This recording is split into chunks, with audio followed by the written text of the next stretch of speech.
Hey everyone, this is Orea and welcome to the live show Up Close on the Mic. Today we have two special guests, Larry and Leslie Latour. Hi guys. Hi. Hey, Hey, Pam. how are ya? How are you? I'm very well. Thank you Thanks for for having being here. Yeah, thanks for having good. us. Thank And you, Baxter. Thank you. And Baxter. Yes. Baxter. 14-year-old Baxter. So cute. He knows the camera's on. He hangs out. They love being on shows. That's great. Tell us where you're from. We are coming to you from Pushaw Lake in Glenburn, Maine. Glenburn, That's Maine. where we hail from now. Yep. I see. You guys know I'm from New York, right? Yeah. Oh, absolutely. You're from the city though, right? I live in Guilderland. It's close to Schenectady and Albany, New York. Oh, okay. you're So you're up- not in the city. No, I don't live in Albany. No. You're up that way. I'm in the suburb area. Oh, okay. Okay. Larry's from the I city grew and up. I'm from I grew outside up in the city. city. here, Leslie Baxter. grew up right outside the city. I grew up in Glendale, New York. Oh, okay. And, got married first about 40 some odd years ago. Leslie, Not me. That wasn't not me. Leslie. And we lived in Flushing, and then I moved to Maine in '85. You moved to Maine. I moved to Maine when I in was '85 17. because I taught. 77. Yeah. I moved in 77. You went to school up here. Yeah. Yeah, I went to the same school that Larry taught at, but we didn't meet till much later. It was like this. We probably passed by each other a number of times over the years, but never met. No. And we met. First time we met was at an open mic in the late '90s at the Brick Church in Bangor, Maine. And I was a scared rabbit at the time playing new songs, and you were a scared rabbit singing. And so our friend who's on here Yeah. was the person who Michael introduced Estes us, actually. was the gentleman who introduced us and said, Leslie, you get your butt in there and sing. and she did. Yep. And so we actually started singing together in the early 2000s. I had just put an album of music out, and but I was also into folk music, Woody Guthrie, Pete Seeger type of folk music. And we had a trio, not Leslie. We had a trio, and we had all these gigs set up. It was a great band, and the lady got kidney stones, and we needed somebody to come in and sing. And I heard Leslie sing, so I said, "This is cool. You come in and you'll do 3 or 4 songs at this gig." But The 3 or 4 songs that I practiced, that I went in and they asked me to sing, I sang, and then they kept playing them and I knew them. And it was all folk music that I had learned when I was pretty much, a little kid.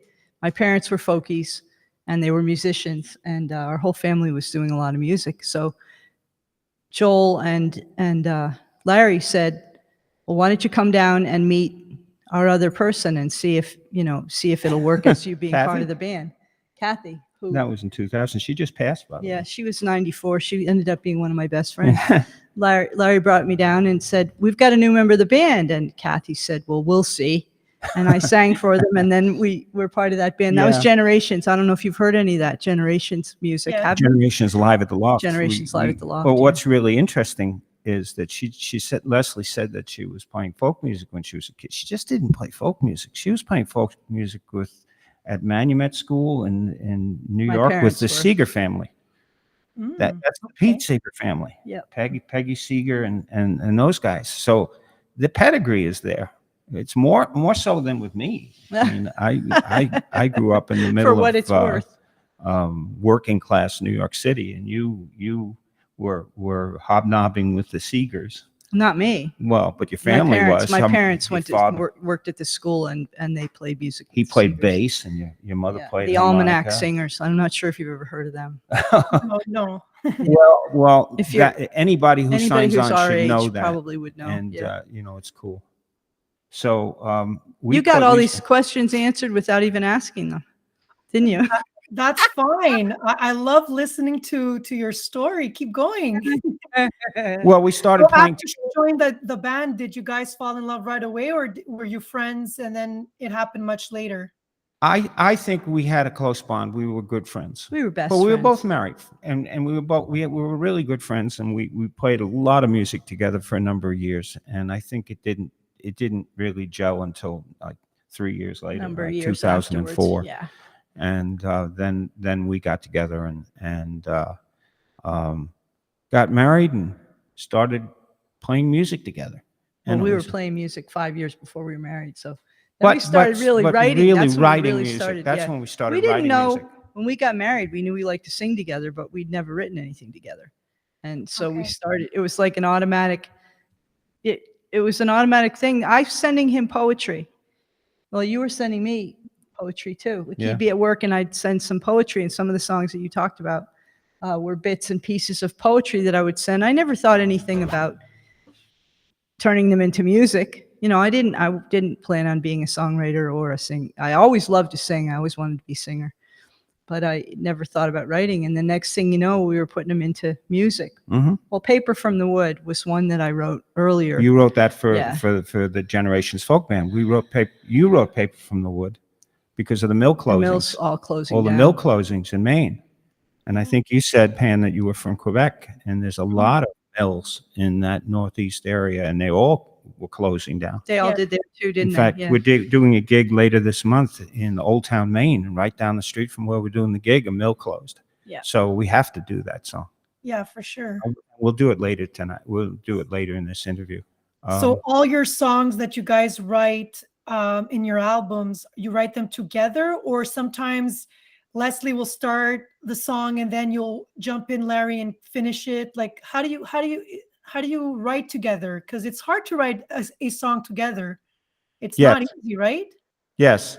Well, at first it was a lot harder. At first, what would happen was I would write what I thought were the right lyrics, and I would give them maybe with a little bit of a tune, but usually no music or and without a tune at all, to Larry, and he would take them and start putting music to them, and then he would start rearranging them, which I was not happy with at all.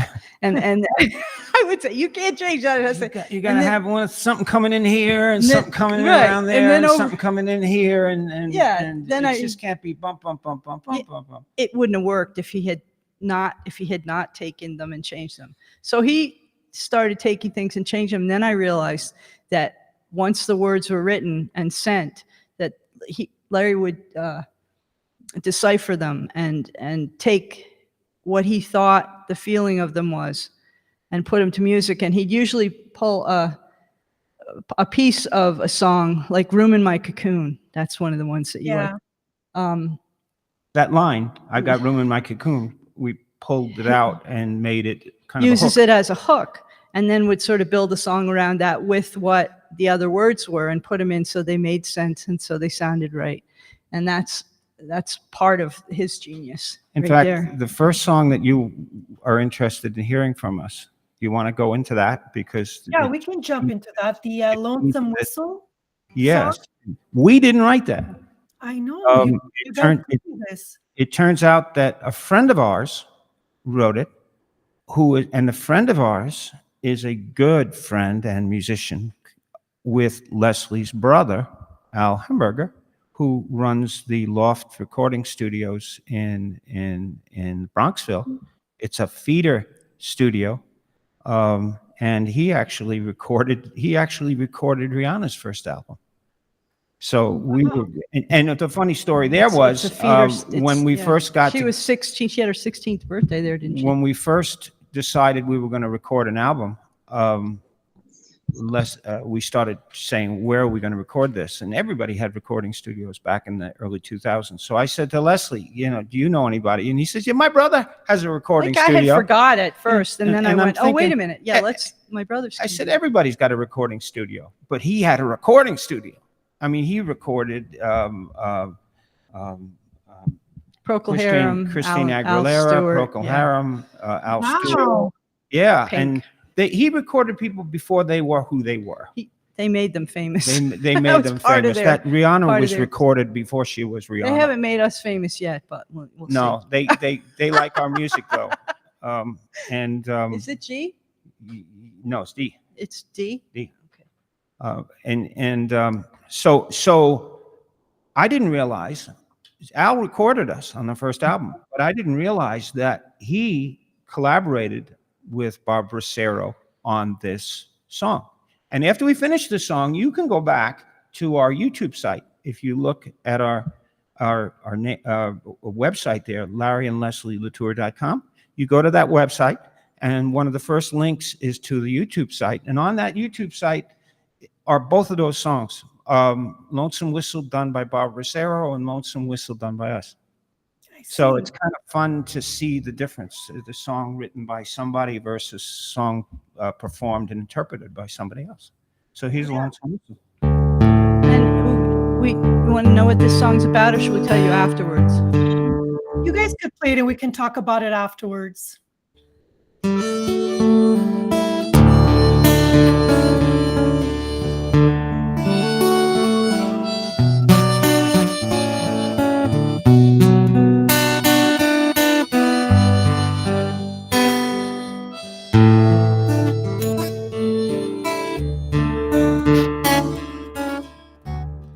You're leaving on a train. It's rolling out of sight.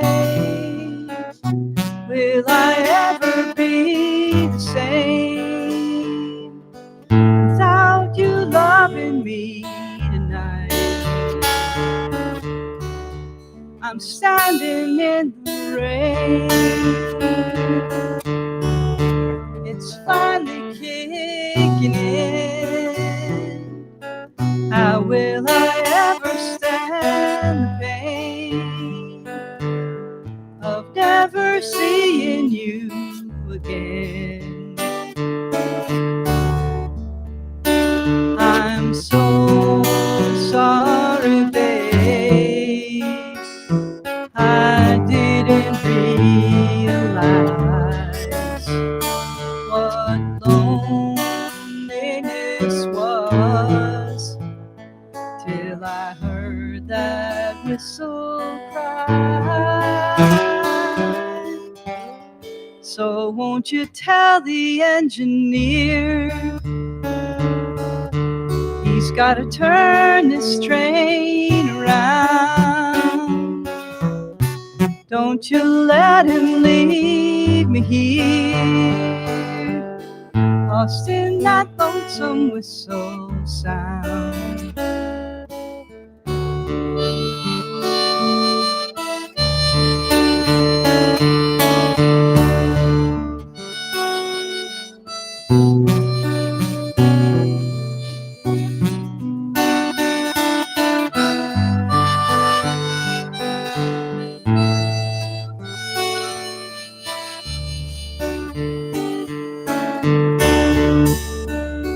I'm so sorry, babe.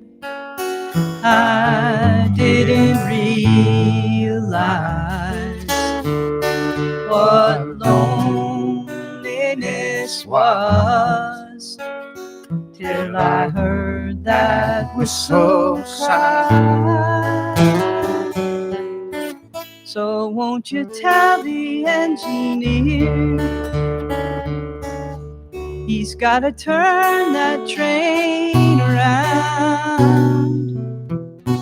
Don't you let him leave me here, lost in that lonesome whistle sound.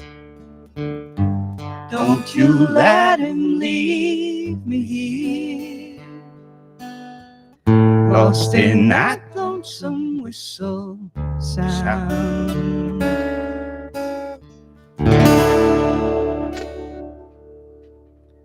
That was so beautiful. So what's the Hey, story? Thanks. You're going to tell the story. What's the story? What's the story? What's the story? Are you nervous? Are you a little nervous? Yeah. The story in that is our friend Bob's wife got sick, and he didn't think she was going to make it.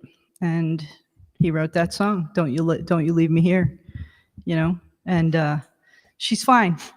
She's living to a ripe old age. She got better. And Got a song out a of it. beautiful song came out of that with Bob Rosero, and my brothers wrote that. Yeah. A beautiful concept.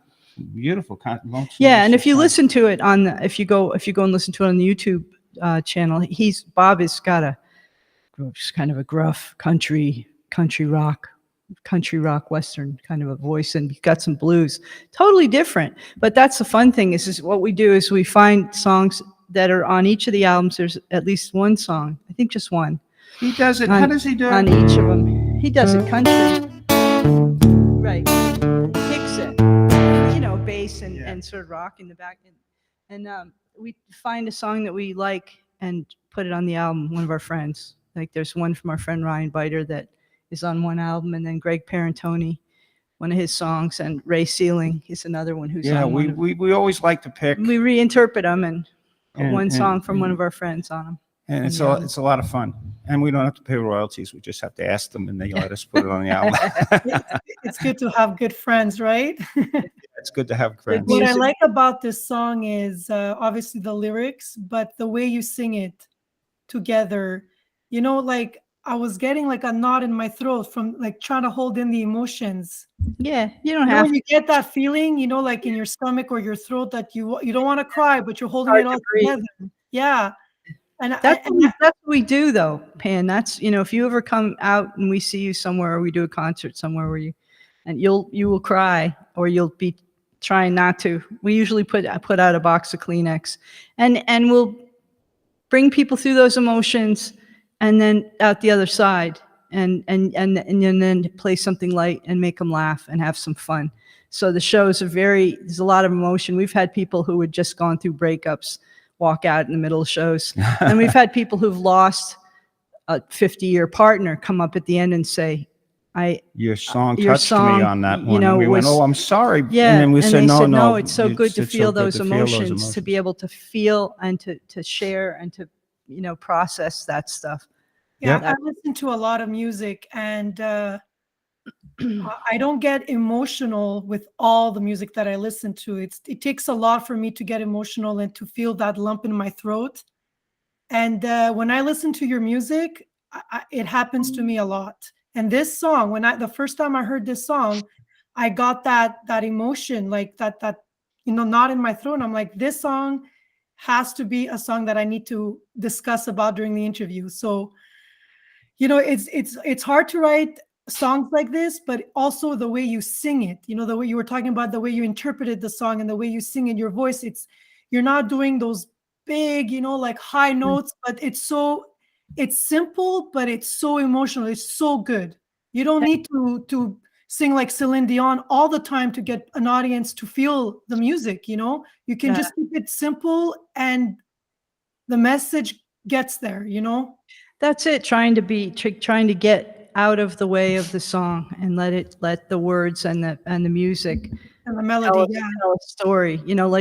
I figure we're just vehicles. And that's the only stuff that I end up. Larry will write stuff. He wrote a song. What's the one with the kids? The boat. Under the San Juan Sun. Under the San Juan Sun, and it's fun. And it's it's a lot of laughter in it.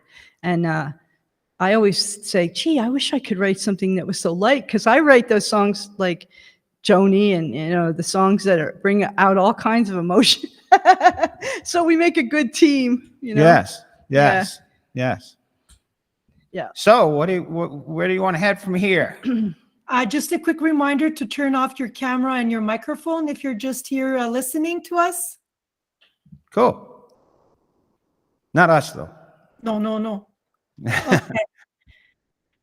So that was a great song, but let's move on to another song. This song is called My Dad Gave Me to Joni. Get the words? Now, this one is another one. The first time I heard it, I got that lump again on my throat. I got all teary, and you did? I did. Are you a Joni Mitchell fan?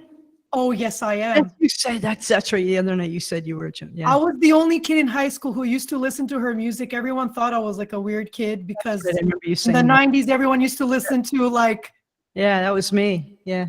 and I was obsessed with her. I'm still obsessed with her. And then I heard this song and I'm like, oh my goodness, I have to talk about this song. So I want to know everything. Where did the inspiration come from? And What's the story behind the song? I should tell you that a lot of the songs that I either write or encourage Leslie to write, they come from her telling me these stories like 20 times. And I say, well, don't just keep telling me the same story, write it down in a song. This story I heard a number of times, Mhm. and it was a very important story in her life. So she told me this story as a way of getting for me to know her, right? So she wrote the song, and I wrote the music to it, and Yes, no harmonica, not in this one. No, the other no. one. Yeah, the album Blue sort of saved my life, and then I found out later that she had written other albums before Blue, and Mhm. then I went back and started, studying that stuff. But I had lost my mom when I was 10, and my father was in the hospital, and our family was taken to different places and split up. And so we would talk about that, and Larry, I need the words. Okay. Larry said, you really need to write this down. And I wrote it down. And it's funny because a lot of people like this song. And I thought, gee, and I was telling you earlier, I thought, gee, I don't think this is a song people are going to like, but it tends to be one. So we'll sing it for you.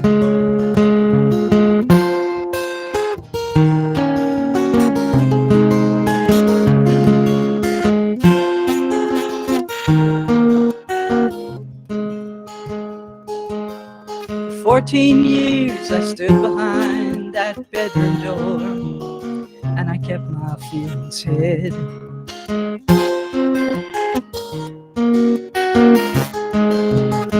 I wouldn't talk to anyone, I just wouldn't let them in.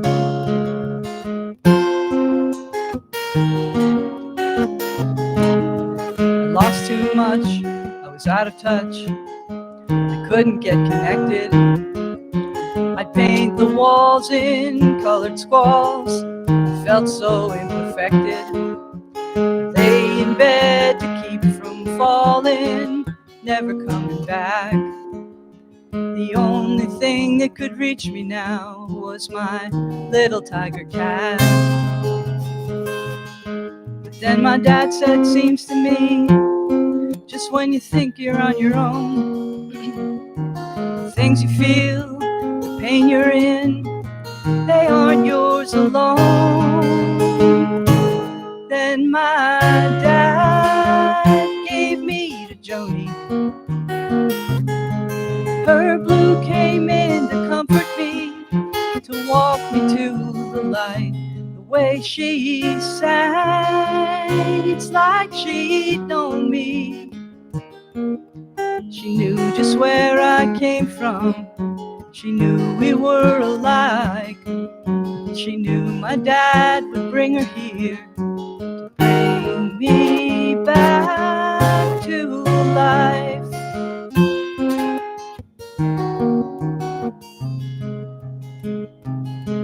So I started into singing, you know I never stopped, I just keep on singing.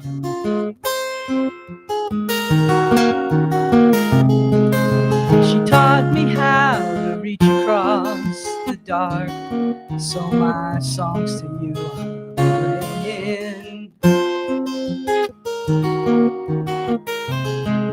'Cause Dad and Joni brought me blue, Dad and Joni love me too. I'm here to sing my songs for you, I can sing about it now.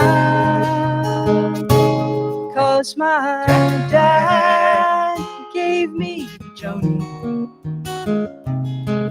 Her blue came in to comfort me and walk me to the light. The way she'd sang, It's like she'd known me. She knew just where I came from. She knew we were alike. She knew my dad would bring her here to bring me back to life. 'Cause he gave me Joni back to life. 'Cause he gave me Joni back to life.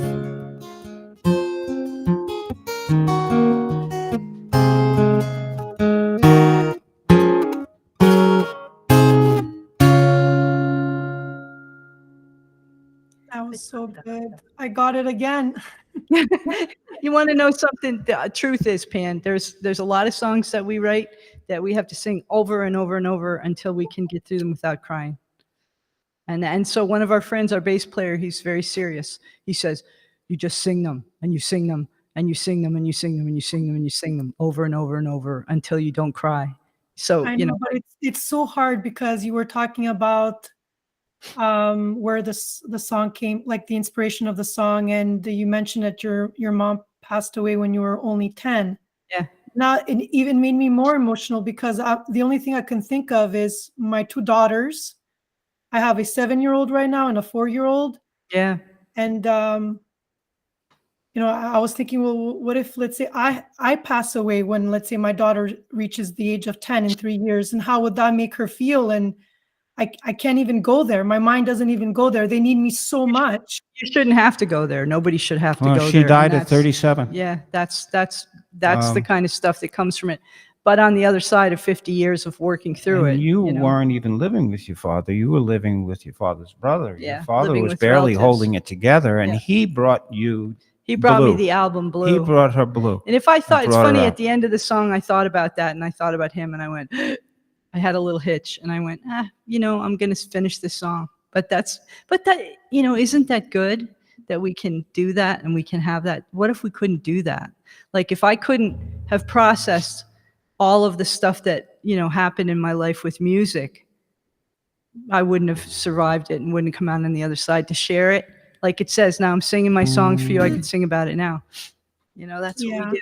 Well, Yeah. that's basically what music does. It helps people. It So does. even though you wrote the song and you guys are the artists, you know, the people who listen to you can relate, can get those emotions, figure it out, and I feel like it connects people. You know, even if you're having, let's say, a bad day and you listen to a song that brings you back to a memory that you had in the past, or something that, you know, your mind has forgotten, but music for whatever reason brings you back to that moment. That's why it's so special. Music is so special. It connects us in so many ways. It connects our past, our present, gives us like hope for the future as well, you know, when we listen to some songs. In fact, you had a gave young us each other, which has been like the biggest gift in the world. For you had a young musician us. on named Orea. Orea, what was her last name? Davis. Orea Davis, from Germany. Mhm. No, from Switzerland. Switzerland. Yeah, and everybody's got a different way of thinking about songwriting. She said she writes hundreds of songs a week. She says she and writes a song a day. Writes a song a day and throws them away. We don't. I wish I could do that.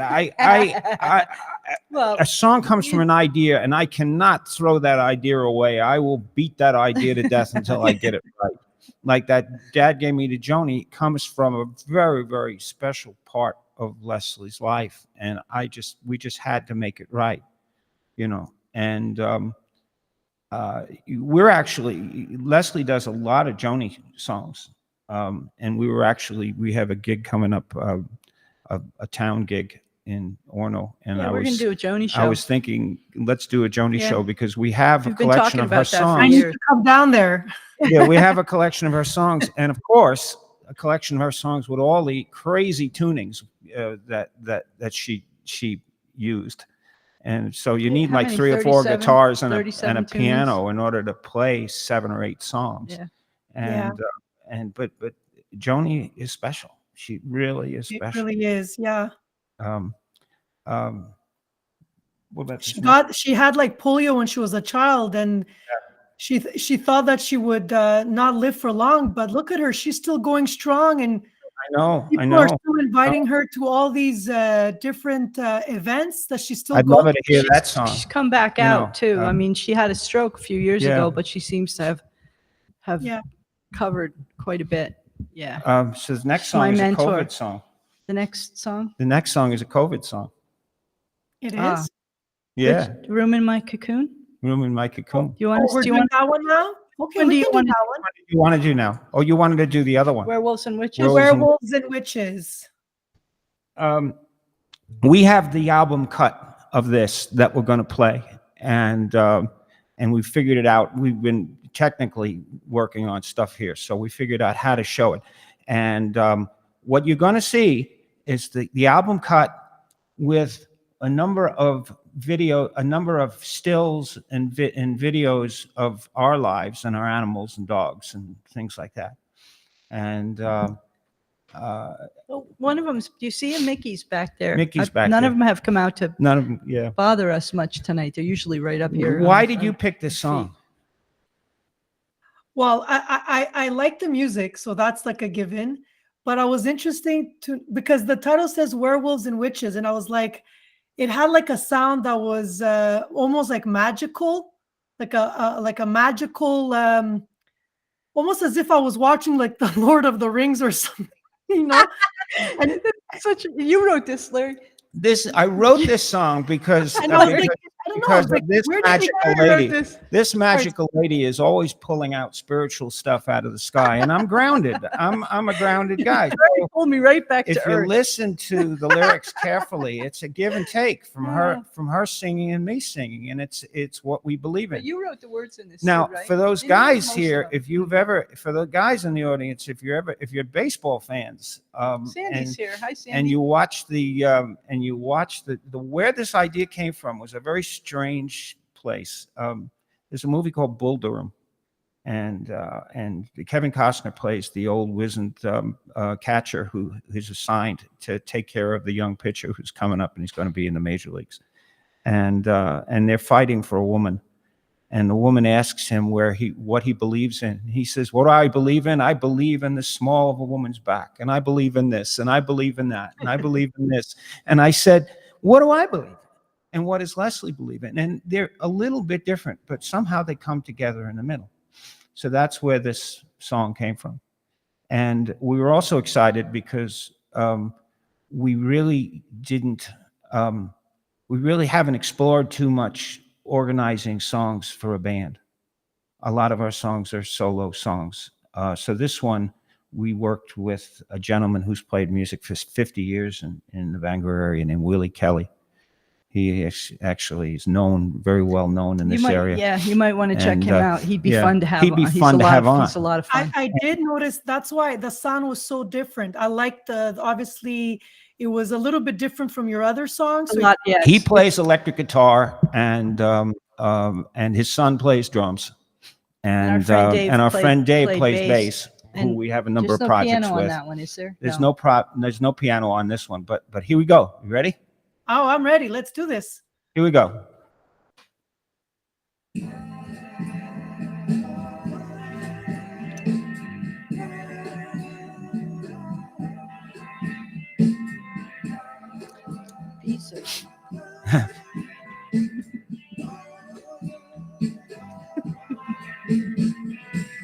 I know a little about werewolves and witches.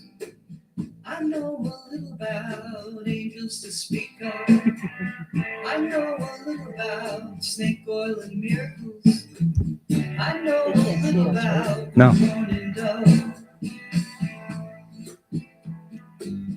I know a little about black holes and galaxies. I know a little about that group of bears. I know a little about the lifetime of the Milky Way. And I know a little about what love is. I believe in eternity. I believe in a God above. I believe in the human condition and the magic in a baseball glove. I believe that to help someone they just might need a little shove. I believe in dreams, second chances. I believe in love. Just a little bit of love to believe in you, girl. Yes, you do.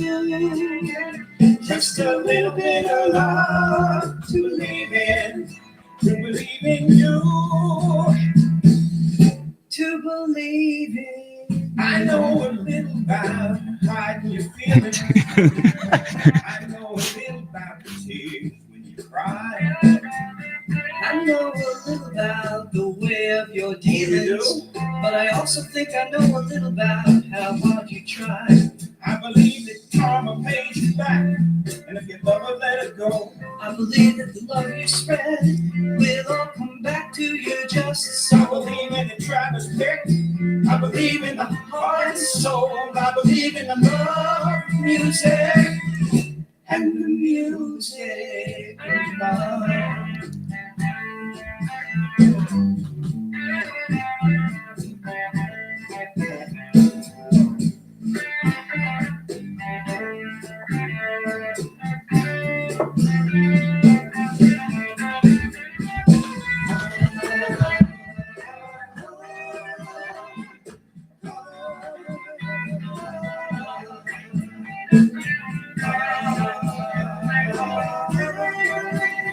Eva.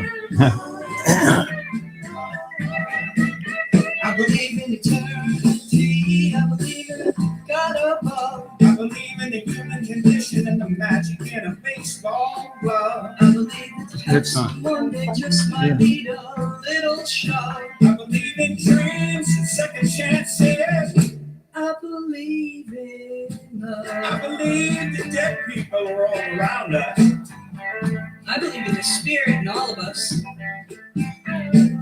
I believe in the afterlife. And if you listen, you can hear him talking. You believe in werewolves, vampires, and zombies. You believe in angels and devils. I don't know about all that, but I believe in you. Just a little bit of love to believe in you, girl. Yes, you do. Just a little bit of love to believe in you. I believe in you.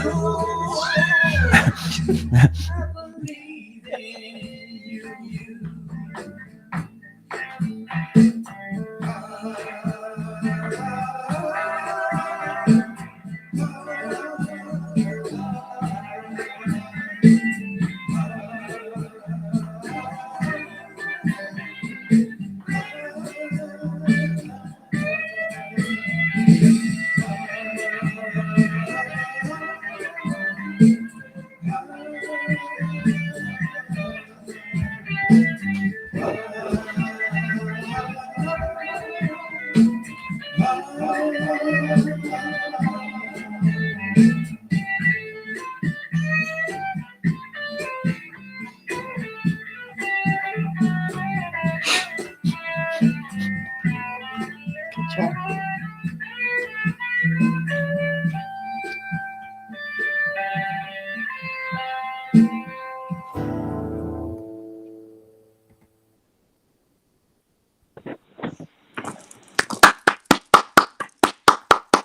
That was such a good song. We And had so much fun. We had so much fun putting that together. Willie and Leslie and I sat in his kitchen and just arranged the whole thing and all the timing. You know, if any of you guys are musicians, you know that it's not easy to make something feel seamless. Yeah, that was And, a lot of fun working with the band too. Working with a good band. Yeah, good band. A good band who knows what Who they're all doing. know what they're doing, and then they all can find their place and find a piece. And Willie said to us the other day, he was over here, like we were talking about some of the songs that we've written. We've written about 10 more songs in the last few months, and we were trying to figure out which ones could use a full band. And we said, well, Willie, how do you know which one you can put a band in? He goes, you can put a full band on any song you want. And, Yeah. and I kind of, Totally that made open my there. shifting Well, thinking shift a little And bit. this is That's after why- 25 years of writing songs. Yeah. this song, that's why when I heard it, it was so different from your other songs. And I'm like, I have to find out, like, well, I wanted to know a little bit more about the song. Now I know you're talking about your personalities, how different you guys are, and how you mix your personalities together. Because I Yep. can feel it in the song, like, and you guys remind me a lot with me and my husband, because my husband, he's an introvert, he's a very quiet guy, and I'm very extroverted and I'm very social, but we just work well together. We're Perfect. just, like in the beginning, people thought, oh, they're never going to make it, these two. They're so opposite. But we've been together for so long now, since college, and we're married. We have 2 daughters. So sometimes, even though like you can have 2 people with 2 different personalities, it could work. It does work. Well, at least for me, it did. I really thought a lot about the Completely different. lines in that song, because it had to be, if you followed it, they had to come in and out of spirituality and and there's spirituality in the grounding, the magic in a baseball glove. I mean, I'm an old baseball fan from 60 years back, and there is magic in that baseball glove, Which is nothing that I really care at all about. The song is so good. I can see it like being like a theme song of a next show. If it's like it has to do with I don't know, some magic, like a magical series. They make so many right now. That could be a good theme song to a show. Some stories, some of the songs that we write, really, we think we should write a play around those songs, because they all would fit into some kind of a Somebody has said, story "Thank you for somewhere." letting you into our lives." And that when we started doing living room shows out in Arizona, when we played our own music, and for about 5 years, and people would come up to us and say, "Thank you for letting you into our lives." We suddenly realized that the songs Letting us we into have, your life. letting you into our lives, letting us into your lives, Right. and suddenly we realized there was a cover. I'm talking too fast. Suddenly there's a cover. We realized there's a cover of these songs over our whole life. And it changed the way we started writing songs too, because we said if there are any holes on the cover, we have to fill them in, and to make sure that we have that cover from many different angles. I think we Especially do. when we Yeah, I pick. think we've got like almost 100 songs we've written. Yeah, but Crazy. and you can only do 15 or 16 per show, and so that becomes a trick too. And there's some that we really haven't, we haven't brought out because we're not sure that they're done or You're not whatever. sure they're done. I'm sure. Yeah. They're done.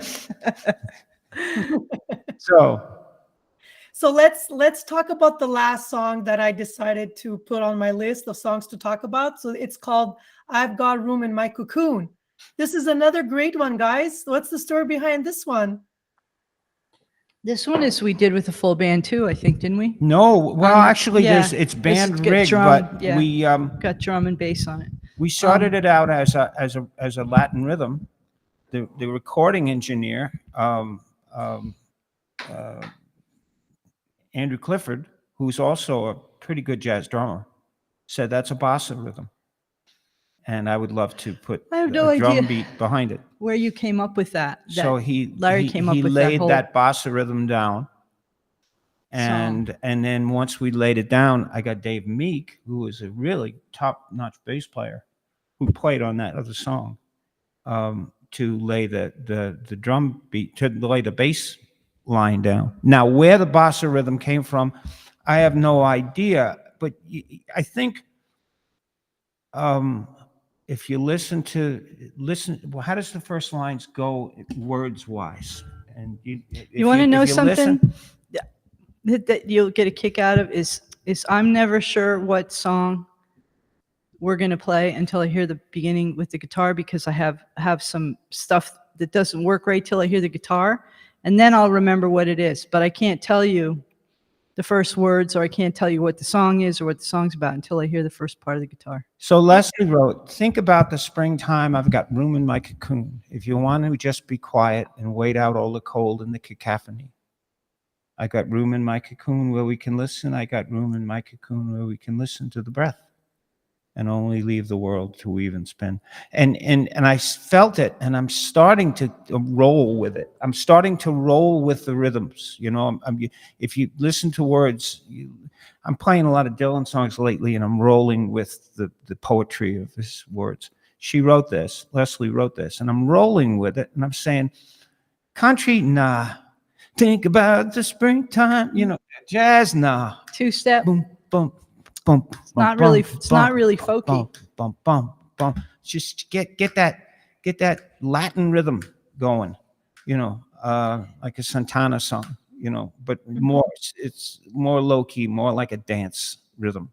Yeah, are you a dancer, Pan? Oh, yes. All right, well then Put this on and see if you can do a samba or a rumba. bossa. Bossa. Well, because I was my next question. I was so surprised when I listened to this song because I was not expecting that Latin flavor from you guys. Nobody And expected. That's the you thing. I never know what they're gonna get. You guys, you surprised me, and I was like, wow. You know, maybe a little bit of jazz I would understand, country obviously, but Latin, Yeah. like I was like know, moving. I'm like, this is gonna go on my list because it's so different from your usual sound. It brings so much joy. I mean, I was smiling throughout the whole song. It's fun. It's a fun song. And I went upstairs last winter in the middle of COVID when we were right in the midst of the winter. And the upstairs here, both the downstairs and upstairs are just one big room, all windows. And it was a blizzard outside. And I was thinking about how we were closed in, but we had the pets and we had everything we needed and the wood stove and we were comfortable and we were safe no matter what was going on out in the world. And that's where the words came from. Let me put them so I can see you. Okay, guys, I'm ready. Let's do this.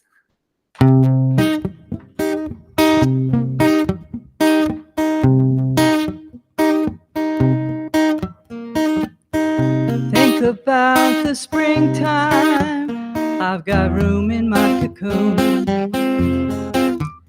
If you wanna just be quiet and wait out all the cold and the cacophony, I've got room in my cocoon where we can listen. I've got room in my cocoon where we can listen to the breath and only leave the world to weave and spin. I've got room in my cocoon if you can stand to just wait until we're ready to become what we don't know of, with the love between us that we never spoke of. Oh, we can dance between the shadows of the morning. Oh, we could hide amidst whatever we call yesterday. It isn't everyone who shares this peaceful place with. It's only one that I would share this sweet embrace with. But it's the stillness and the silence of the darkness that just might make you want to turn and run, make you want to turn and run. Or we can stay here and do something else completely when we leave here. Save the time and place for you and me here. Or we can dance between the shadows of the morning. Or we could hide amidst whatever we call yesterday. And I would watch and wait as long as there is time to. And I would dance this dance as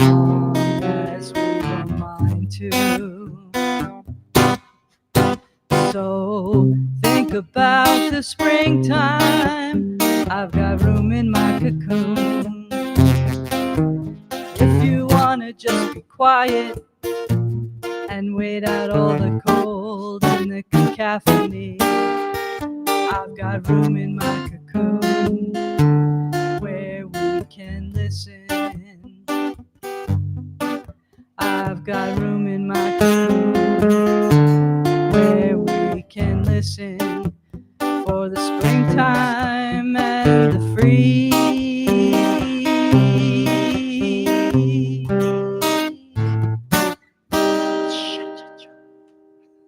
So good. Oh, you guys are so good. Fantastic. Yeah, That's so it's- low. it's- That is like so low. well, So low. you know, we've done a couple of songs like that, and I almost feel like Leslie has to get that low note right in because it's the sexy low note, you know. We got room in my, you know, That buttery. it's that buttery lounge singer sound. Still working on that. And but you know, you got it right in the album. We had to do it like 5 times Yeah, we did. to get that Yeah. sound right. Oh, it's definitely a beautiful song, something that people could dance to, changes the whole atmosphere, right? Doesn't it? It's fun. That's It what I is. mean. It's one of those ones that if we were out doing a concert, we'll sing something that might get you all teared up, and then we'll do that. And we To like, yeah, bring people back from like the tears. yeah, bring them up. Yeah. So I wanted to bring my happiness box and read 2 quotes. I have one, I chose one for both of you, so you guys we can do this really quickly and then we can move on to the open questions, because I think Happiness box. my happiness box, you guys know about this? I don't have one. Orea. That's neat. No, go ahead. Yeah. Oh, so I forgot. I thought you guys knew about it. So basically, my happiness box has a lot of different quotes in here from famous people. And what I do is I randomly pick one for my guests. But since you guys there's 2 guests today, I decided to pick 2. So you each get one. Okay. Okay, this one is for you, Larry. It's from Martin Luther King Jr. All right. Good. Okay, then once I read the quote, then you just tell me the first thing that comes to your mind. Okay. Yeah. It goes as the following: what counts in a man is not the color of his skin or the texture of his hair, but the texture and quality of his soul. I'm sure you know this quote already, right? From Martin Luther King Jr. I do. A great man, and it makes me think of that song Abraham Martin and John that Mom's Mabley sang a number of years ago. Has anybody here seen my friend Abraham? And I don't know this song, unfortunately. oh, look it up. Look it up. Abraham Mom's Martin and John. Mabley. Mom's Mabley. Get your Kleenex out. Get on your that one. Kleenex now. It's an amazing song, and it tells you everything you need to know about all 3 of those men, including Martin Luther King. I'm gonna go listen to it. Promise. Yes. Okay, and this one is for you, Leslie. It's from Walt Disney. Okay, you ready? Listening. If you can dream it, you can make it happen. Yeah, totally. I believe that. I believe in manifesting, and I believe in creating, and that's how my life is where it is, and my life is good. I am blessed because of that. Just because of that kind of quote. Because of that, it's true. If you can dream it, you can make it happen. Okay. Well, thank you. And so now we're going to move on to the open questions. Do you guys have any questions? Sandy, Michael, you can unmute your button and your camera if you would like to participate. Oh, there we go. There's Sandy. Hey, Sandy. How are you? guys? Hi, Yeah, thanks. I'm good. I'm good. I'm sorry. Sorry, I was late, guys. I was doing I'm collaborating with a guy in Canada just now, and the timing just kind of worked out best for now. I don't actually have any questions. I just want to congratulate you on your music. I didn't know you guys until the Beatles thing on Saturday last week, and I was just kind of blown away at what I was hearing. You know, it's good, and so I guess I do have a question, and this has maybe already been covered when I wasn't there. You guys write together. Do you ever have arguments about, you know, this should be in the song and this shouldn't be in the song, and this is good enough and this isn't good enough? Yeah. Yep. There was, I'll tell you one particular example of that, right? This was a song that we wrote about 20 years ago. It was called You Got a Sister Here. And it was a song for rape response. Yeah, we And did a she wrote benefit this for rape song. response. Yep. And she wrote this song. Leslie wrote the lyrics, and I wrote the music. And that was one of the ones where I really would slice and dice and cut pieces up and try to get them all lined up. And it was one of our earlier efforts. And there was a line that I used in there. You got to catch each other. And the line ended up being, you got a sister here. And you got to catch each other. And Leslie tried to make it clear to me that from a woman's perspective, that idea of catching That's each not other what you want to put in a song not about what you rape wanna response stuff. put- So we said he couldn't figure that out, and I said, just trust me. Yes, we're not putting that in there. It's not gonna happen. You know, it was points of view and stuff like that. And you know, there's been other cases, I think, where I wrote a melody and it didn't work. Just didn't work. She said, nah. There was one case, I think I wrote like 3 melodies for a song, and You she did. just kept saying, Don't nah. want to look behind me. That's on the second Real Nah, Music nah, album. nah, And then he ended up nah. writing it was Don't Want to Look Behind Me. Ended up writing something that was exactly right, and he sings it. It's a Don't Want to Look Behind Me. I wrote the words to, and it was about when we had first gotten together. I don't need to look at what's behind and what happened and what's left. And he got the perfect tune for that. The music, it says everything that it needs to. But the first 2 tunes didn't. And work. the Dolphin song, there's a song about, And yeah. so there's a lot of that going on. There is a lot of that. I think, and A lot of letting go too over the years, but we've been writing music together for about 20 years. So, Okay. so the first couple of years, you know, we had, as a matter of fact, Larry wrote a song, Those Little Things, about that kind of stuff. Well, we both wrote it, but those little things Which about we'll play in the, a minute, the little which is- things which about, is- you know, being together, yeah. that and writing music is one of them, I guess. I think that over the years, I've tended toward trying to build melodies.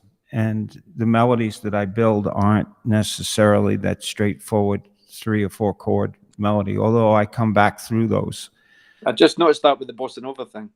No, it's not. It's not. Very the seldom. Latin thing. Well, there's a couple of, there's a number of, I wrote a Sam Cooke type of song about a guy who met a girl in a movie theater, and she didn't speak English, and he fell in love with her. So he had to woo her. So he found somebody who spoke Spanish, and he had them write him a letter to woo her. And great concept. And I got somebody from the campus, from the university campus, who taught Spanish, to convert the words, the chorus, to Spanish. But they don't rhyme. So you had to tweak and poke without understanding the language. You had to tweak and poke to get the rhymes to work. And it was a great experience. I think every song we have has this kind of tweaking and poking and finding a way around the song. The ones we're working on right now have that kind of tweaking and poking. I'm not sure where they're going yet. I've had to really learn how to let go and completely trust what Larry has to do to take lyrics that I give him to make them sound real. But that's the thing, is it's difficult to let go, because when you produce a piece of work, you're generally happy with it, and then when you discuss it and it doesn't fit with something, it's difficult to then let that go and say, right, that's now gone. I've got tons and tons of lyrics and things upstairs, and little snippets of recordings and things of things that I've thought at the time have been worthy of making a song out of, but they've just not been right for that time. So they're still there. So I tend not to let go of things as much. Do you find that you do that? I would write a poem which to me was completely done and finished, and then Larry would take them. Sometimes he would take them without. The funny thing is that I think part of the way that we got to this point is he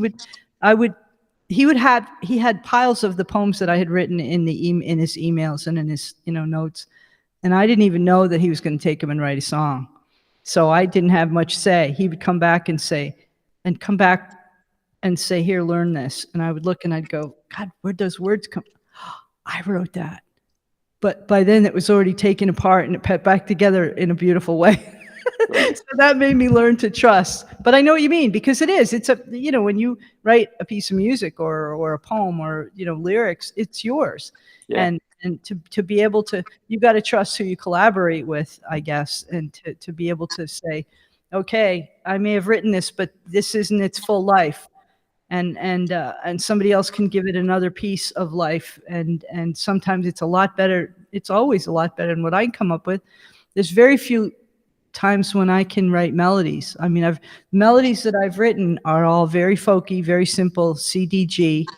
That's the kind of stuff that comes in my mind. And even there, I'll liven them up with a minor chord or something like that. Just or change the last verse to a minor reflective verse. Because I don't understand the constant theory, and I can't play guitar, and I can hum a tune in my head, and I mean I can hum a tune to Larry, and then he can take it. But that usually he writes almost all the music. There's a song that we've done a lot, and we're going to do again fairly soon because it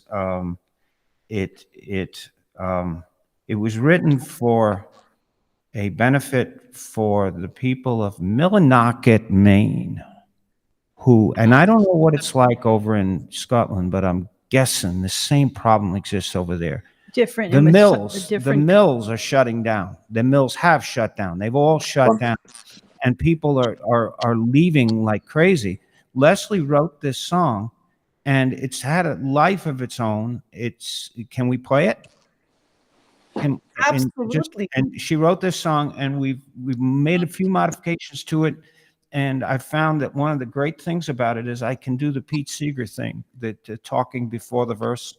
Have you ever heard that style? When we do it out in public, we get the audience to sing along, and because there's space in it, I can yell the verse. I can yell the lines of the verse before they sing it, which works out really well, and it's very dramatic.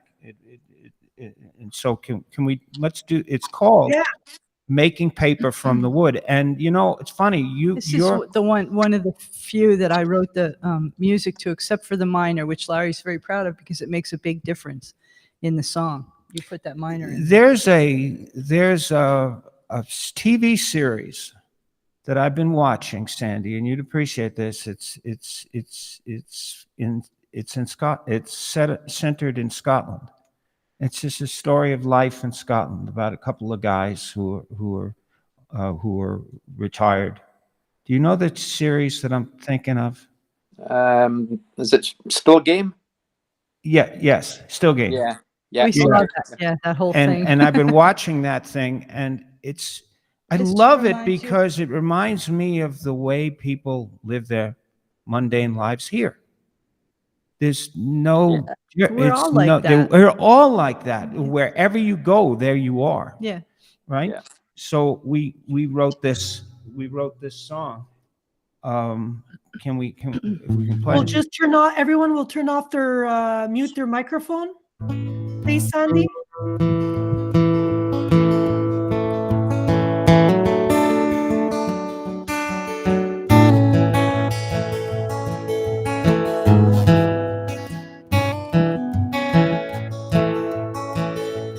Did my job all my pay. Had no idea they could take it away. You get real scared when you do what you know. You show up to work, boss tells you go. Where do you go? But where do you go? Town built around the mill. Town's built around the mill. And our homes and our families And our homes and our are families settled there still. are settled there still. We all worked hard. We all worked hard. We did what we could. Did what we could. That's what we know. 'Cause that's what we know. Making paper from the wood. Making paper from the wood. Cupboards getting bare. Don't seem fair. All that I want was to earn my share. What could I do? I learned what I could, and that's what I learned. Making paper from the wood. Where do you go? But where do you go? Town's built around the mill. Our homes and our families And our homes and our families are settled there still. We all worked hard. We did what we could.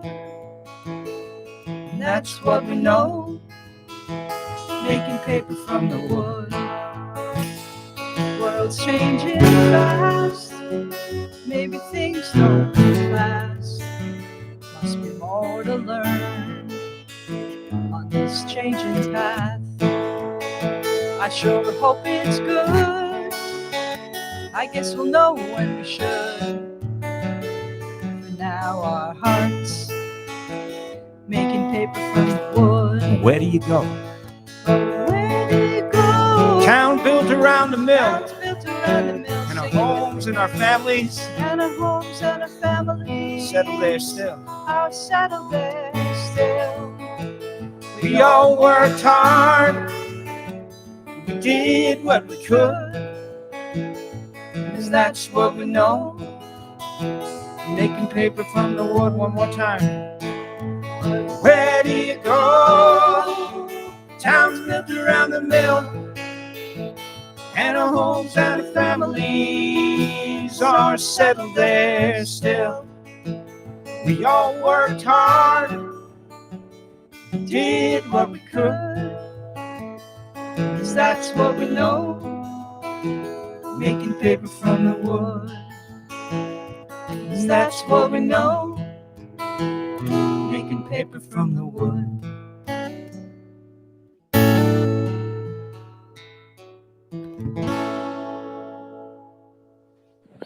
Such a great song. And that song has had so much resonance out west. People would say, I worked in a Detroit car factory and shoe it shut factory down. or whatever Factories it are is, it's shutting shutting- down all over the place. We drove across country. There's another song I'd love to write. We drove across country 15 years ago. And one of the guys in Pennsylvania said to us, you know, if you really notice, all of the small towns are closing down and nothing is really living except the towns within 50 miles of the, like of the interstates. capillaries of the Yeah. country, capillaries and, And- the veins, but and- the arteries are still going. You know, the It's like highways. the country is suffering from venereal disease. You know, It's like, Larry, it's like you, it's exactly like you He say. means vascular vascular disease. Venereal Vascular disease. disease. No, it's You know what? venereal disease too. It's all the same thing, isn't it? It's all the same thing. But what you said earlier about, you know, wherever you are, there you be. It's absolutely correct. I've written a song. It's called One Horse Town, and in the 1980s, what happened in the UK was Margaret Thatcher, who was the first lady prime minister of the UK. She broke the unions. And that effectively shut down all of the coal mining. It shut down the steel industry. It basically it stopped all of the public all of the public sector industry, and everything was privatized. And I wrote a song called One Horse Town, and the premise of it, and the last line of the chorus is, this one horse town was doing okay until you took the horse away. And what we've got now is just all these towns that have got nothing in them. They have takeaway food shops, and they have suntanning salons, and It's that's exactly the same. It's exactly it's the same in this country. here, That's except exactly for the same. the tourist, the places where there's a blast of tourism. yeah. And they'll be like, everything looks like the world is like Disneyland. Everything is hyper reality. But the rest of the country, it's not like that at all. Yeah. Our Yep. friend, by the way, who goes by Redman, Michael Aztec. We can't hear you. You can push the microphone button. How y'all doing? There Hey, we how are go. you? There And he this is. guy's a really good singer too, and he's written a boy. number of He great taught songs. me how to sing, right? So we've known each other I for do a 25 hello, years. Pan. Hello, Pan. How you doing? Hi, Michael. How are you? Thank you for joining my little humble I show. gotta ask you something real quick because I picked it up. I'm thinking you're French or Spanish.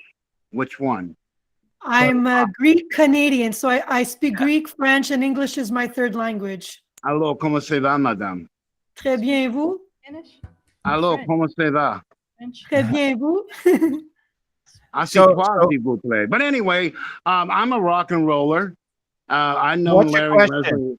Leslie. I know Larry and Leslie a long time, and I gotta tell you, Pan, they know this. I am the one and only Beatle maniac. So I do a lot of good Beatles stuff that most people don't do anymore. And Larry and Leslie, I'll tell you the truth, Pan. Back in the day, Leslie was sitting outside the brick church, and she looked like she was in a bad mood. And I looked at her and I said, "You better get your blank in there and don't care what anybody else." And if it wasn't for me, they wouldn't be where they're at today. And they will tell you that. You know what? You're Go ahead, tell them. I think we've all had those already kind of said people that. in our lives. We said that before we said you that came at the on. beginning, before you came And- on. Oh, good. But anyway, I have one of these days, Pan. I would like you to hear me sing and play rock and roll guitar, electric. I hope with Leslie and Larry as my backup. Leslie has come a long way. I mean, she used to have this thing about, and I kept saying DB, which means deep breath, deep breath. And I've noticed, I watch her shows on Tuesday, and boy, man, she's been hitting those pipes, Pan. I mean, really hitting those pipes. I'm in love with Larry and Leslie. I watch them every week now. Tuesday So night. so is Redman. He's in love with us Well, too. I got to remember, Pan. I'm their liaison and bodyguard. So I'm just gonna let you know. But Well, anyway, I do. I'm happy that you motivated them to be where they are today, because I would have never have discovered them. Their songs are so beautiful. Leslie, you're a poet. Come on, like you write beautiful poetry, and then Larry comes in with the music.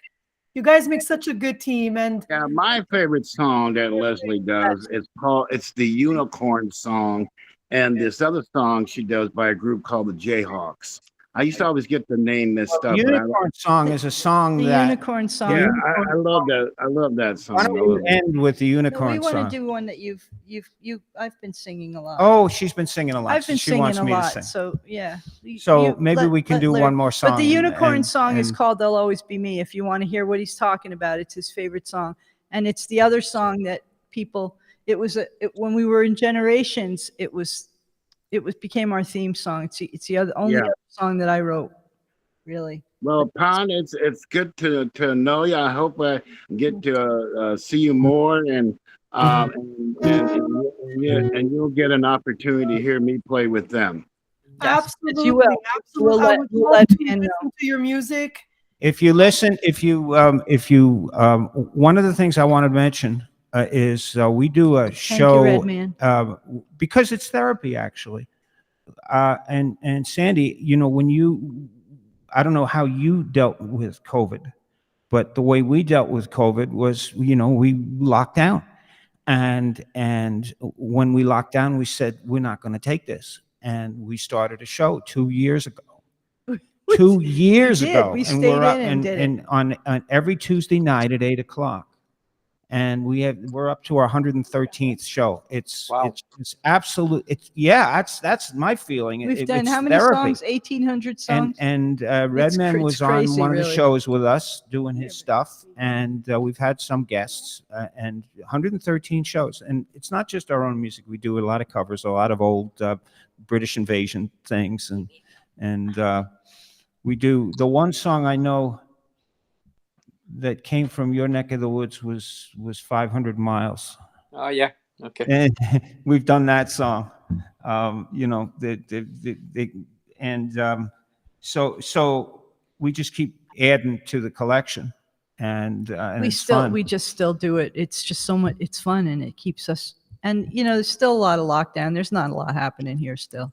As a matter of fact, what I heard But today we still was, got gigs this summer. we do, oh yeah, don't we've tell got a me. few What are you gonna outdoor hear today? gigs. No, I heard that Aroostook County, which is the northernmost county in Maine, has the highest COVID rate in the country right now.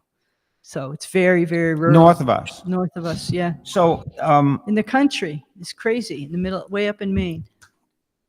if I'd like to end with this song, because it's a song, Pan, if that's all right. Yeah. Yes, you can. Very sing. Any song you wish to sing for us. No, this one, You we- wrote, we've- you wrote the whole thing. we've done a series of Valentine's Day shows, and this was a song. This is one of the places where I met Leslie, and we actually met at the American Folk Festival, but that didn't ring off the tip of my tongue. And right down the street every July is the Bangor Fair.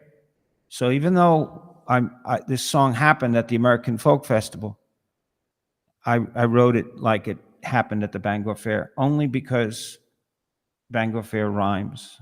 He's That- such a that- romantic. This is one of the love songs. He writes Yeah. one love song after the other.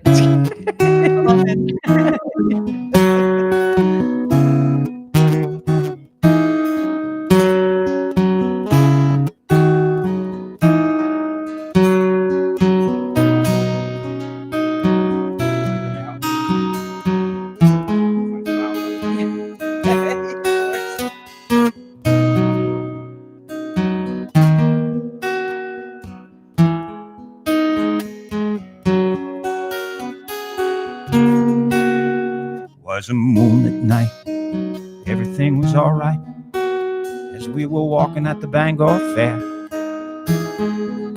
We had so much to see, we were as close as could be. The smell of raindrops falling in the air.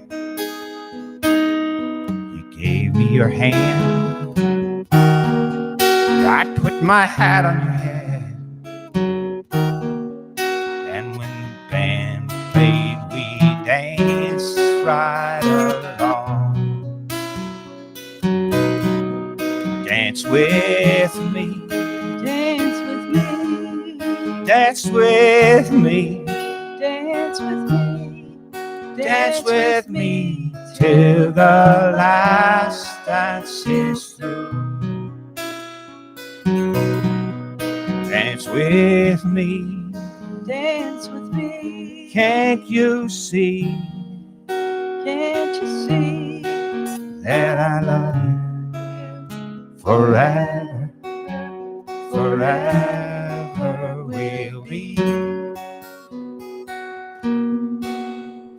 I'm in love with a lady with a blue dress on and a golden hair shines.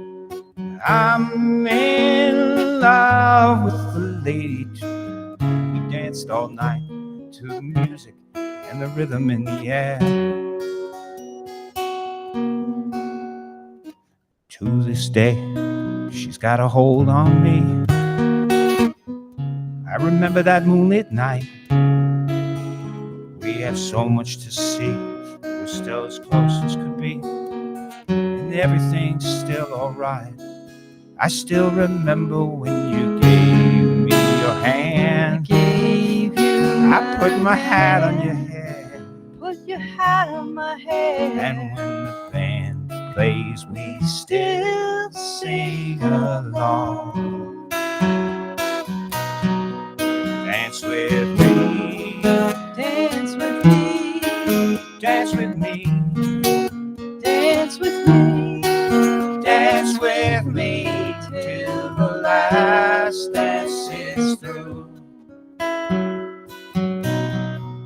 Dance with me, dance with me. can't you see Can't you see that I love you you forever, forever and ever? I love you forever, forever will be.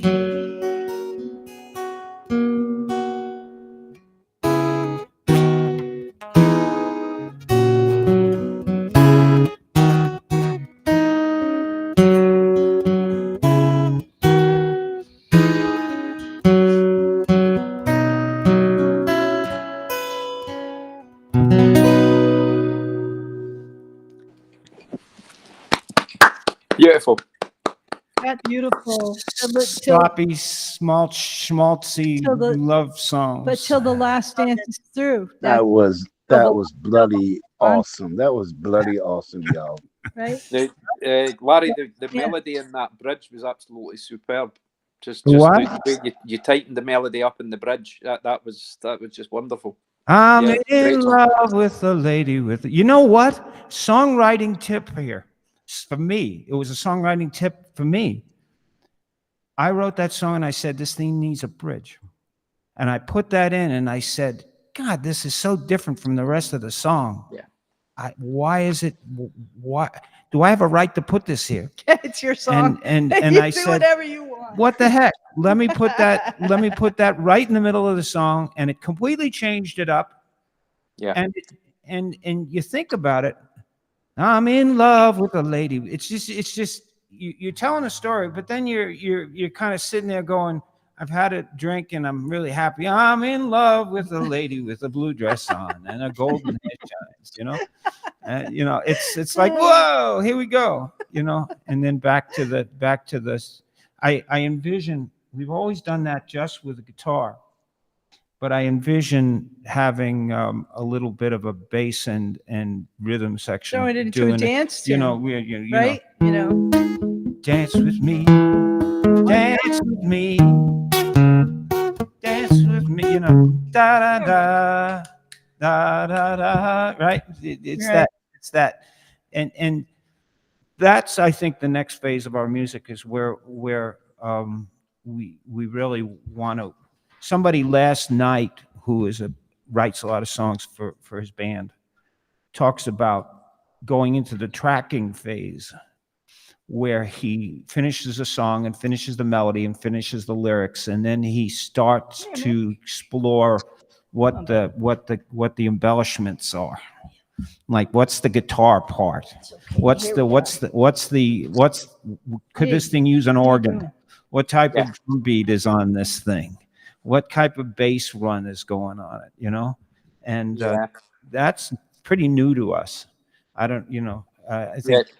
As you were playing that second time round there, I was hearing major seventh chords on piano, and it's just what I played piano before I played guitar, and I was thinking that's what I would be doing with that. I would be taking it and I would be making it lush.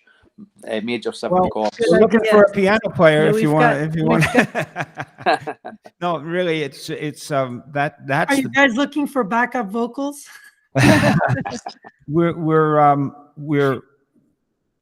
We're in the process of, we do projects. I think the idea of having a band and developing a friend of bands, we've had good experiences with bands and weird experiences with bands. So we tend to call them projects because then they don't last that long. You know what I mean? You still there, Sandy? Yeah, still here. I went low power. Oh, and I think that now that we're doing a band project, we're really starting to feel the kinds of stuff that you were just talking about. You know, what would the piano sound like on that song, on the album that we have, you guys are so good with this that you gotta sneak us a. I was going to make the album available to people who came on and stayed most of the show, you know. So if you want a copy of this album, we can get it for you. If you send us your address. But the interesting thing is we're taking these songs and trying to cobble them into, because we have some really good band members who are ready to go if we do this. Yeah. So it's a new phase of our lives. At 70 years old, it's a new phase of our lives. Larry's almost 71. Yeah. Almost 71. But you know, music keeps you young. Music keeps you young, man. You know, got Larry nowhere- Leslie. keep what you got something to add, good man? Larry Leslie. What? Yeah. Yes.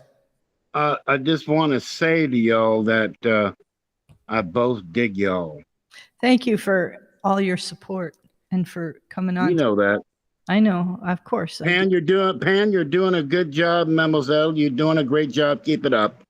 Hey, do you guys, Sandy, do you guys have circle jams in Scotland where you guys get together and sit around in a circle and trade songs? Yeah, absolutely. Yeah. Oh, because we've been doing that here, and Redman was just at a set last night. Did a great version of "Stand By Me," and we sat around at a local pub and played for 3-4 hours. Yeah, it's fantastic. Oh, it's just absolutely great. You know, I'm jealous. oh, you got to Start find one. them, Pan. We had I Larry. have a family. I have too many things happening, but someday I'm going to immerse myself into music. I love music. So for now, the show and my family and my everyday job is my priority. But one day I'll focus on pursuing Well, more. you're doing a tremendous job here. We appreciate the work you're doing here, and we're looking forward to seeing all the other shows. Yeah, and I want to go really, back. it's fun. I got to go Sandy, back did and she- check did- out did some of Pon them. Have do you a done song one with you? yet, Sandy? You're doing. Have you done it up close on the mic? No, I'm sometime in June, I think. Okay, Okay. I'm looking forward to that because I've heard your music and it's got a real. I have some really fantastic people Holy booked all the way into August. It's so Wow. cool that you're doing this. And we're meeting people all over the world. It's a kick. Yeah, and like people are sending me emails. I want to be on your show, and I'm like, well, I have nothing open. You have to wait till the fall, and I haven't started working on the schedule. And So we snuck in. That's amazing. yeah, We yes. snuck Well, in. no, I invited you guys after I only watched one of your shows. After watching only one, I'm like, I have to add them as a friend, on Facebook. And then I'm like, you know what? I'm going to send them the email. If they agree, great. If not, it's okay. I'll still continue to follow them and listen. And maybe hopefully one day they'll change their mind. But you guys, I was so lucky you accepted. Well, let me tell you Of something. course, We're the kind of that's what we- community. We're the kind of community musicians. That's mostly what we do as community. We create space for people to do music. That's what we do. Let me tell you about a project that we're working on that has a lot to do with what you're doing. This is and a Otto, lot to by the do way, and that was Mickey that was up here a few minutes and ago. Sandy, you'd be interested in this too. We've got a friend of ours in Lake Tahoe who was taken by our music, and that's always amazing to me that happens. I'm sure that happens with you too, Sandy. You know, when somebody says, "I'm taken with your music," and you go, "Well, okay, all right. What do I do with that?" You know, and they're doing it. You say thank you, and they're doing a documentary. He's doing a documentary of our stuff. So we've been working on it for about a year and a half. Called Real Music, Real Lives. Real Music, Real Lives. And the director came on last year, and he has been slowly and painstakingly putting together snippets of our work in our lives for the last 10 years. And he's about, it's coming very slowly, but he's showing us the work that he's doing, and it's absolutely amazing. And one of his ideas is if this hits, Real Music, Real Lives is not just about us. It's about real music, real lives in the same way that Pan is doing the up close on the mic. Yeah, a series of Where, you know, one where, after the other where of one after the musicians, other, after the other, after songwriters, the and other. their lives and why they write and what they write, and it's a And fun idea. one of the wonderful things that Pana's doing is she's going international with this, which is really something to me. Like, for instance, we have a Leslie connected with a gentleman who's doing folk music out of Manchester. Is it Manchester? yeah, the England? folk show. The folk show. Have you heard about the folk show, Sandy? I haven't. No. I haven't. Oh, you should check Are we it out. friends on Facebook? I think we're friends we'll on send you the Facebook. link, or We'll we'll send put you it the up. link. Yeah. And Okay, thank you. he's featuring acts every week, and he's putting on new music. So we send him some of our stuff, and he put Train Tracks. There's something about Train Tracks, the song that we did. They're playing it in May, sometime in May.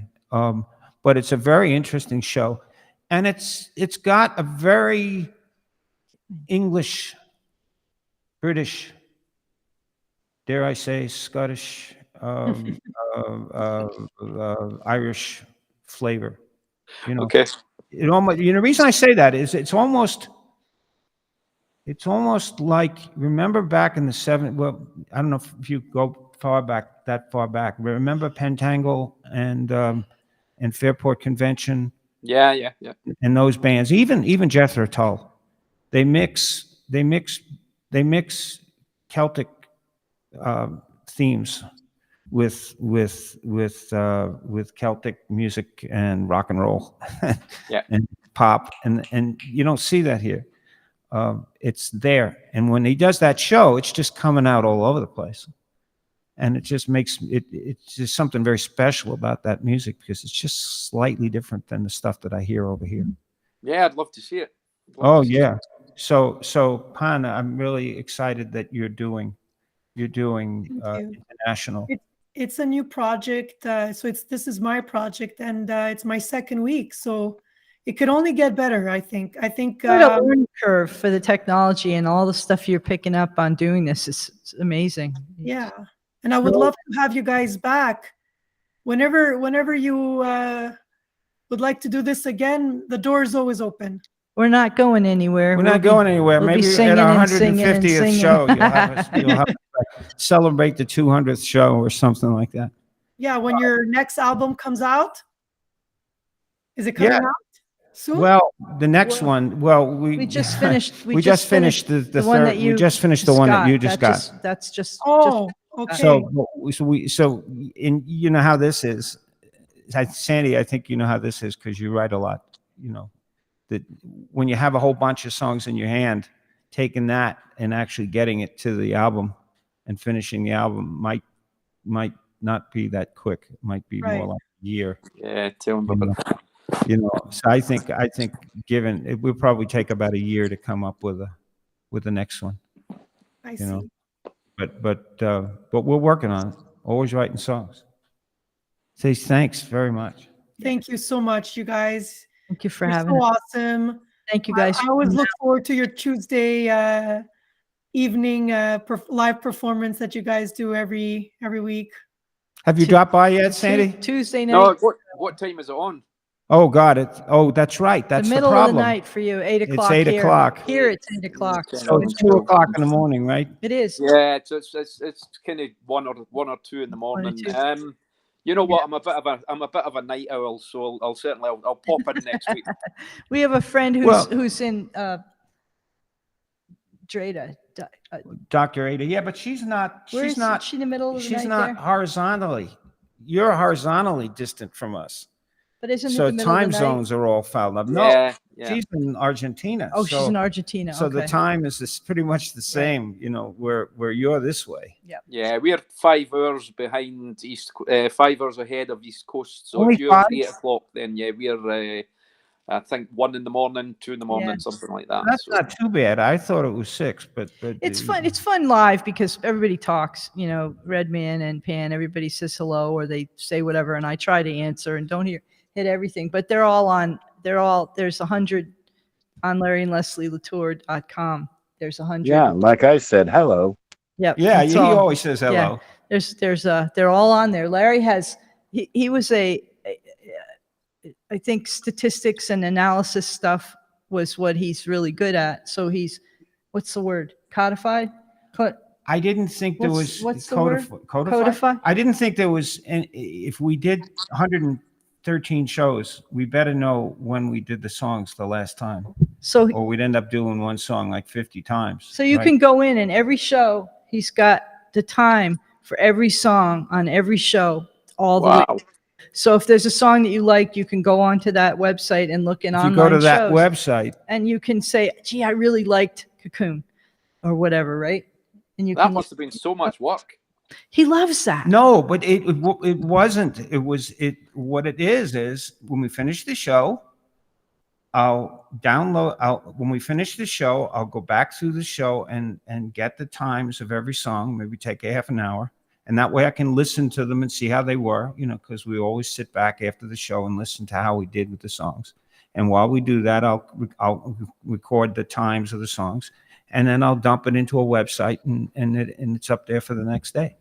You know, And then he can figure out, which songs we've done so that we don't do the same song too many we got a times in a spreadsheet. row. We do that. Yeah. Just spreadsheet it out. But it was a lot of work at first, but then once we got it, it's like nothing. It's It's the LNL archives. it's the pretty LNL funny. archives, so that way we're, and when we get the Yeah, energy, we find 5 or 6 new songs every week.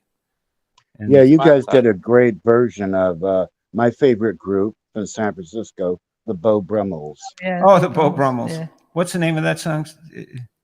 I'll cry just a little because I love you so. Cry just a little. We 'Cause I love you so. British invasion Cry songs. We love British invasion songs. Yeah.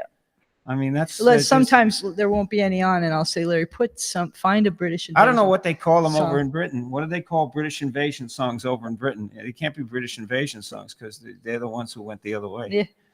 Yeah, export. Yeah, the exported songs. So Yes, I used to live in England. Hello, you bloody bloke. Do you have a fog? A fog means cigarette. Means cigarette. Oh, okay. I thought you were going to say something. Larry's knock it off. If you tell somebody you want a fog, you say, "Do you have a cigarette?" Oh, If I say to you, "I want a Koopa," that means I want tea. If I say I want a piece of banga, that means meat. Yes. I got it. Okay. So do you have anything to end with? I mean, I know we went way over time, but What time is it? Yeah, Pan? we did a couple hours. Do you have? I'm having so much fun. I stopped. Yeah. Oh yes, it's 7:47. Oh, Kids getting ready for Yeah. bed. Yeah, it's past your bed. It's past your bedtime. Read to me, Mom.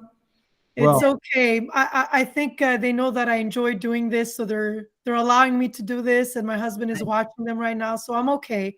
But I want to generally thank you guys for being on my show. It's a new show. A lot of people, they're iffy about joining a show that just started, and you kind of took faith in the show, even though you didn't really know me so well or the show. So thank you so much. Great idea. It's well, a you lot got of a fun. tremendous amount of energy. And we all need this kind of stuff now. I mean, Yeah. still, we got to keep doing this kind of stuff. So Your energy is amazing, and you're a Yeah. great interviewer. And I Well, mean, today I was more like watching you guys. I felt like I was like a viewer of the show because I was so mesmerized with your performance. I forgot that I was hosting. oh, good. That's good.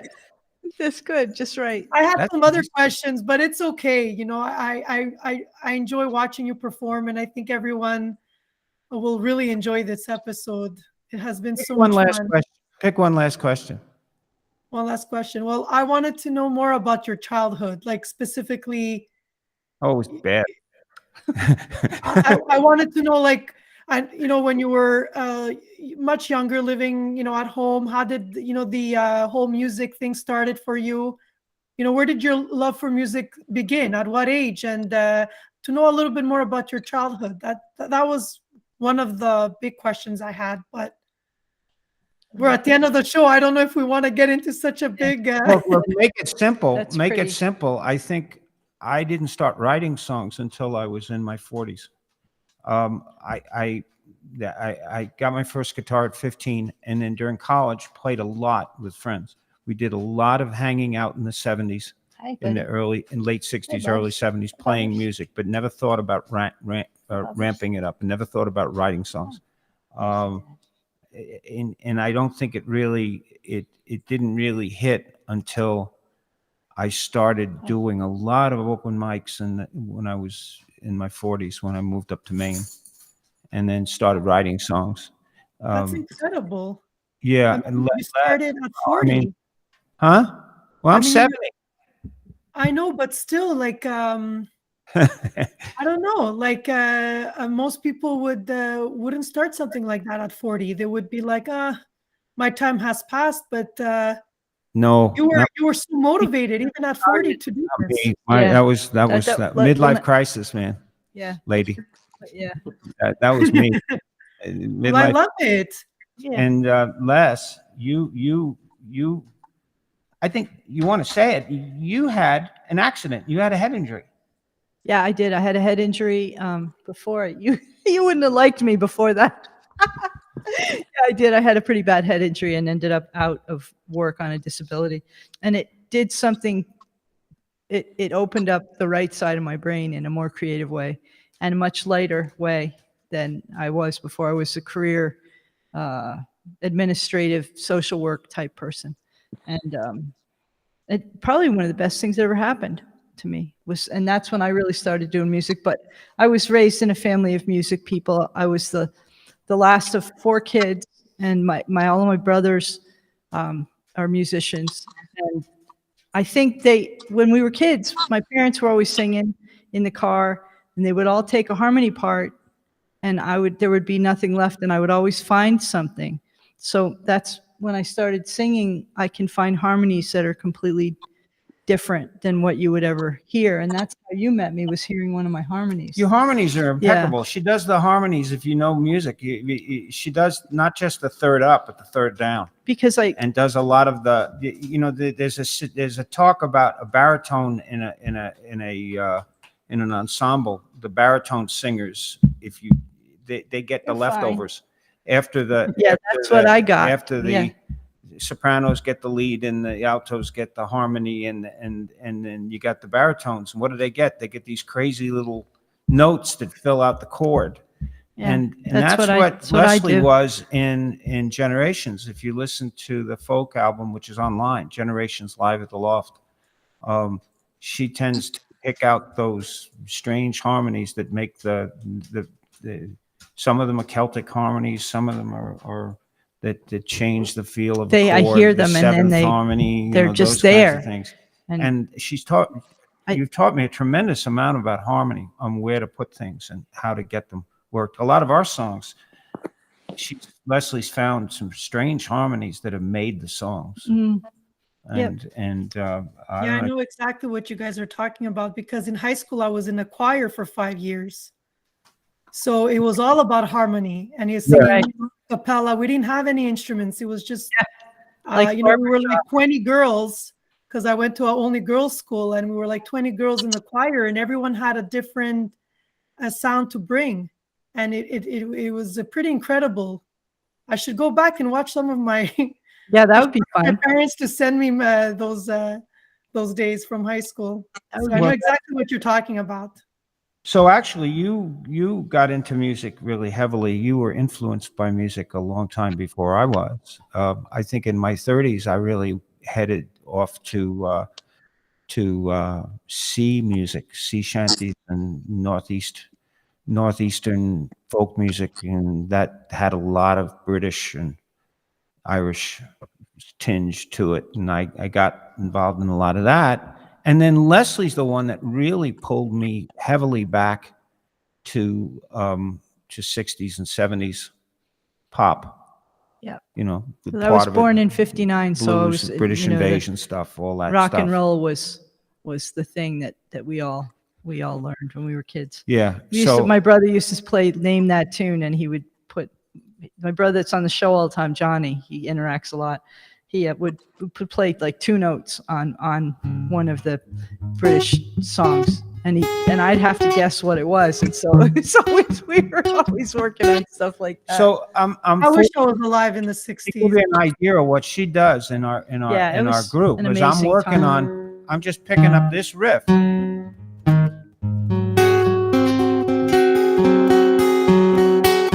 Just as an E7th, and we're playing the intro to Mama Told Me Not to Come, Yeah, right? And Leslie says, "Let me sing it." Mama told me not to come. 'cause I know all those songs. They're all in there. Mama told me not to come.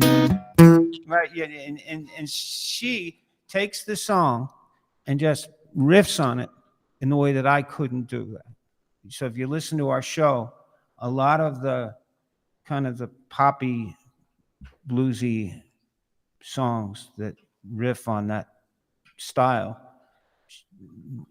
come from her.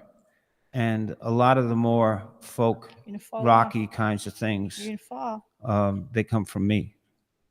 You know, I'll tend to be more of the, you know,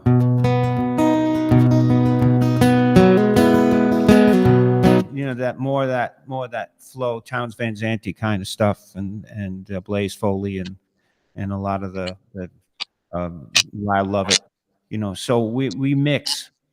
We're really good. What is that noise? It's Sandy. Sandy.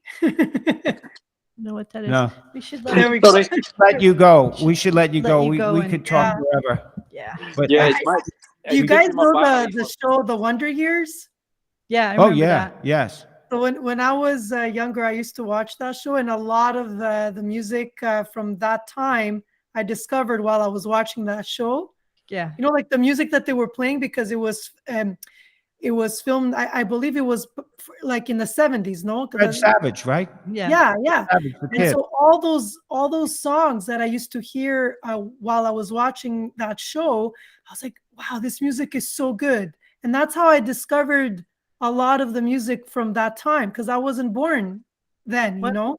Okay. When were you born? 79. See, I always wonder Yeah, how 70s had people like 70s had the yourselves best come music. to the Beatles, I because think- you know I think I'm the 70s had one the best who, music. when I was 12 years old, ran down to the music store every week to get another 45 that just came out by the Beatles. Right. And I thought that all bands put a 45 out every week. No. That's because that's what I did when it was the first time I ever went to the music store. Every week there'd be another Beatles tune on a 45. It was the first time it came out every time. So you know me, I thought everybody was, you know, was like that, and I lived through that. It was great.